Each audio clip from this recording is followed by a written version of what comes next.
안녕하세요. 연애박사입니다. 이번 시간에는 환승이별 뜻 알고 이겨내기에 대해서 이야기하겠습니다. 헤어진 후 일주일 있다가 다른 이성과 찍은 사진을 카톡으로 올렸는데 이거 분명 환승이별 맞죠? 어떻게 그럴 수 있나요? 당하고 싶지 않은 환승이별. 안녕하세요. 아이플랜입니다. 오늘은 환승이별 뜻에 대해 알아보고 어떻게 대처해야 할지 알아보는 시간까지 갖도록 하겠습니다.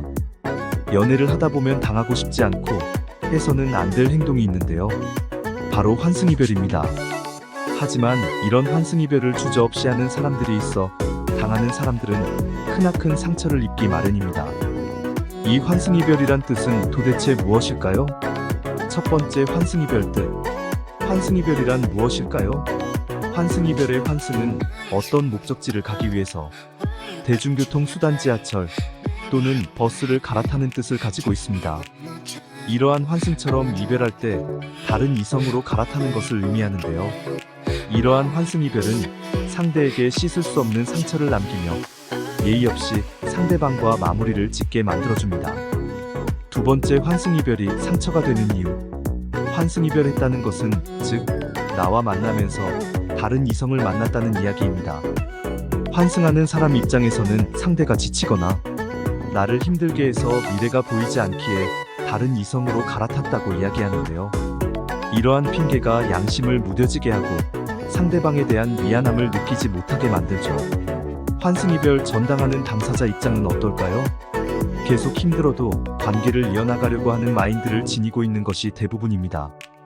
어떻게 해서든 이 관계를 위해 노력하려고 애를 쓰는 것이죠. 때문에 이러한 상황 속에 환승이별을 당하면 하는 사람은 마음이 후련할지라도 당사자는 크나큰 상처를 받게 되는 것입니다. 새로운 사랑을 하기 힘들다. 환승이별을 당하게 되면 새로운 사랑을 시작하는 것이 힘들어지게 됩니다.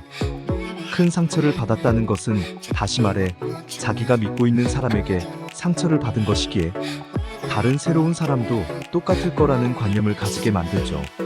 또는 두려움을 만들게 됩니다. 더 이상 이성은 믿을만한 게 못 되는 존재로 인식하게 되죠. 이에 주변에선 시간이 지나면 괜찮아질 거라 하지만 일반적인 이별 후유증보다 더욱 트라우마 후유증으로 남는 것이 바로 환승이별입니다. 환승이별의 징조. 여러분, 상대방이 환승이별하기 전 여러 가지 징조가 있다는 사실 알고 계신가요? 물론 100% 정확한 건 아니지만 이러한 행동들이 환승이별 전 대부분 자주 보인다고 합니다. 그럼 어떠한 행동들일까요? 첫 번째, 줄어드는 대화 시간. 환승이별 전 대화 시간이 많이 줄어든다고 합니다. 서로 간의 소통이 점점 부재가 되고 전처럼 자주 연락하지 않게 되죠.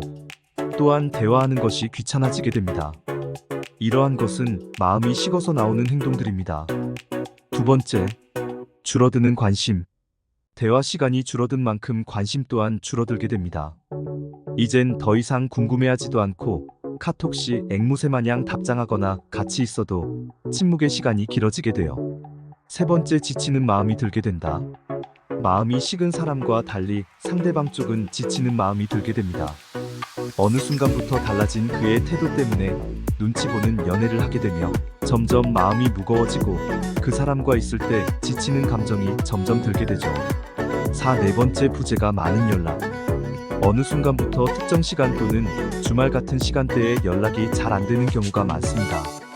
전에는 연락도 틈틈이 잘해주었던 사람이 어느 순간부터 두세 시간씩 답장을 하지 않거나 또는 전화를 해도 바로 받지 않는 경우가 많아지게 되죠. 이는 다른 이성과 만나고 있을 확률이 크다고 보면 되겠습니다. 물론 위의 세 가지를 느끼면서 연락이 늦어지는 경우 한해서 말하는 겁니다. 환승연애 시 환승하는 사람은 상대방을 더 이상 생각하지 않습니다. 즉 나쁜 사람이라고 보면 되겠습니다. 저마다 이유가 있겠지만 적함께 사랑했어도 이젠 더 이상 여러분보다 다른 사람에게 관심을 가지며 새로운 설레임을 느끼며 떠난 사람입니다. 상처를 받았겠지만 그만큼 다행이라고 보시면 됩니다.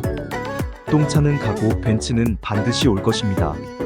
하나의 경험이라 생각하시며 자신을 더 가꾸며 사랑하는 시간을 보내시면 그 사람은 반드시 어느 순간 후회할 날이 오게 될 것입니다. 이상 마치겠습니다. 연애박사였습니다. 다들 건승하시고 구독, 좋아요 부탁드립니다.